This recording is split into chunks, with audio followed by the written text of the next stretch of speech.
Welcome to the Real News Radio, your weekly broadcast where we discuss current events and the failure of our government to represent any semblance of the wishes of we, the people. You're joined with Farron and Brian. We got a lot of news to cover today. We hope to go to phone calls later in this hour. We want to welcome our new affiliate, KTAE, Cameron, Texas. We're proud to be on that station, 1330 in Cameron, Texas. So to begin with, in this segment, I wanted to report on a journalist has filed charges against the World Health Organization and the United Nations for bioterrorism. And I'll guarantee you won't see this in the mainstream corporate-owned press. As an anticipated July release date for Baxter's H1N1 flu pandemic vaccine approaches, an Australian investigative journalist is warning the world that the greatest crime in the history of humanity is underway. Jane Burgermeister has recently filed criminal charges with the FBI against the World Health Organization and the United Nations, and which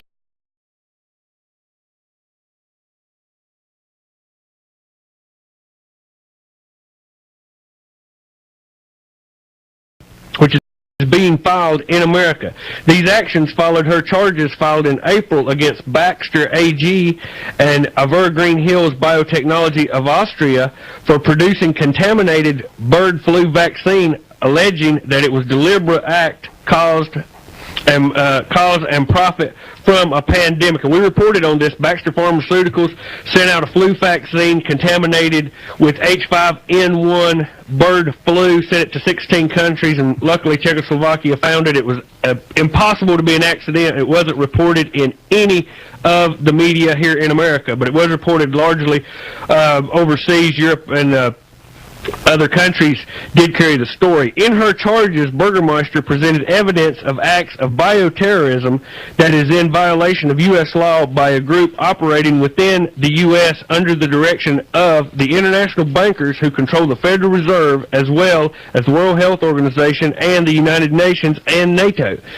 This bioterrorism is for the purpose of carrying out a mass genocide against the U.S. population by use of a genetically engineered flu pandemic virus with the intent of causing death. This group has annexed high government offices in the United States, and I know this might come as a shock to a lot of people, but we've been reporting this. The government is planning the vaccinations this fall. There's a lot of evidence that this strain of bird flu virus was created in a lab. It's not accidental, and it's being spread purposely.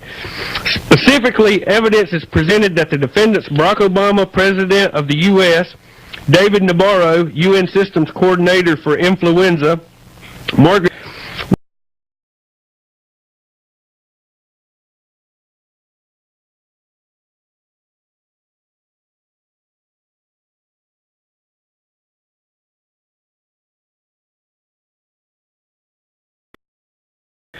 Werner Faymann, Chancellor of Austria, Australian Health Minister, among others, are part of this international corporate criminal syndicate which has developed, produced, stockpiled, and employed biological weapons to eliminate populations and for financial and political gain. So, again, this is a journalist that's filing charges, is charging that all of this is by design, it's being done on purpose.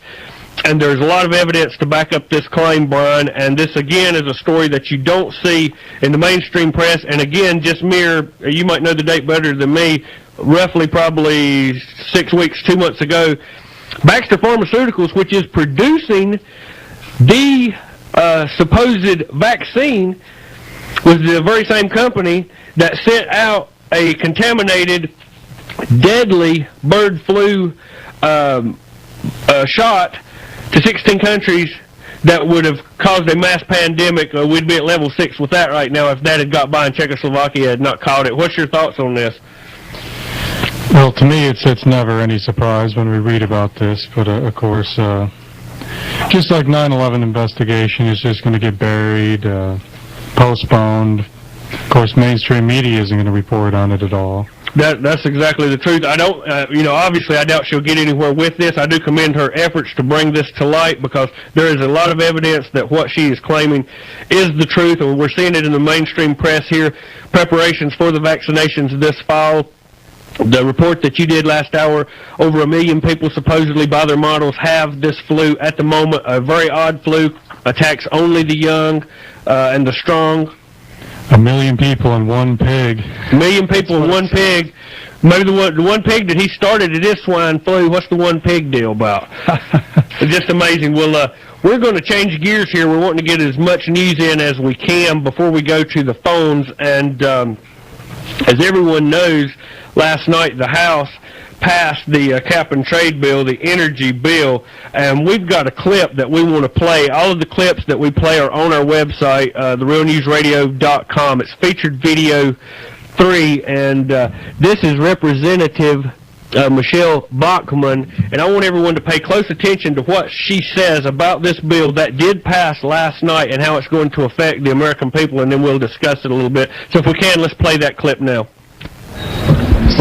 Thank you, Madam Speaker, and I thank the gentleman from Virginia. I support the gentleman's amendment. We know, Madam Speaker, that this national energy tax will cost the American people $2 trillion. We know that. We know this will result in a loss of 2.5 million jobs every year for the American people. We know that. We know this will result in a reduced standard of living for Americans. We know that.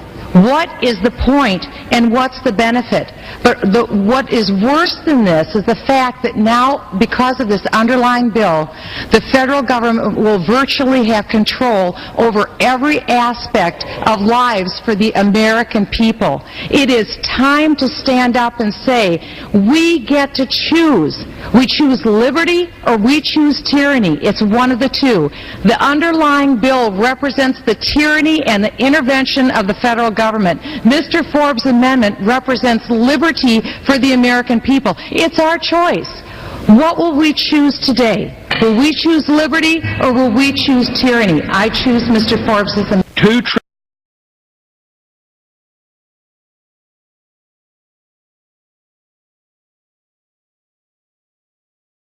$2 trillion, loss of 2.5 million jobs per year. They passed this last night.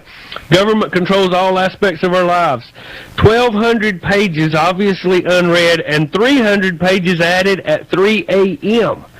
And there was even discussion if the bill was even in the House at the time of the voting. These people had not even seen the stack of papers that was supposedly the bill.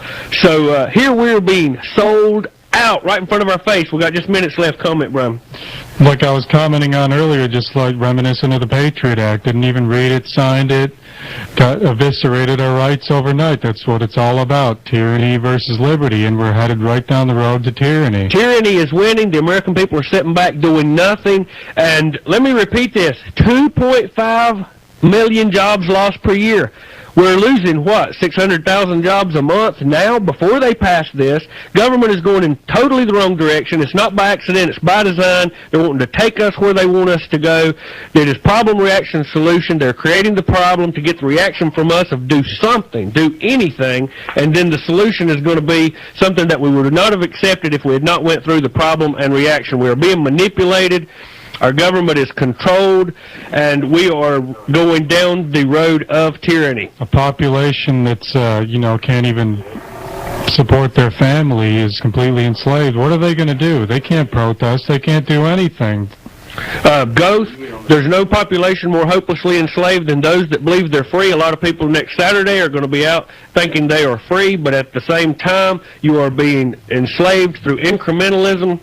And this is a gigantic step. This cap and trade, these hate bills, we are being enslaved, and the American people are writing their Congress and saying, please don't do this. They're doing it anyway. The Congress is running roughshod over the Constitution, roughshod over the American people, and it's time for the people to stand up. Join us next Saturday. Join your protest next Saturday. Everyone take part. It's time to take this country back. We can no longer sit back in the easy chair while the government just has total disregard for any semblance of the will of we the people. When we're broke, starving, completely enslaved, it's too late then, folks, to do anything. Just like the Jews found out in Nazi Germany when they're getting loaded into the ovens. It's too late by then. Yeah, it's too late, and this thing, we've commented on this before, and I know we've Well, we'll be back after the break. You're listening to Farron and Bryan on the Real News Radio. The website's realnewsradio.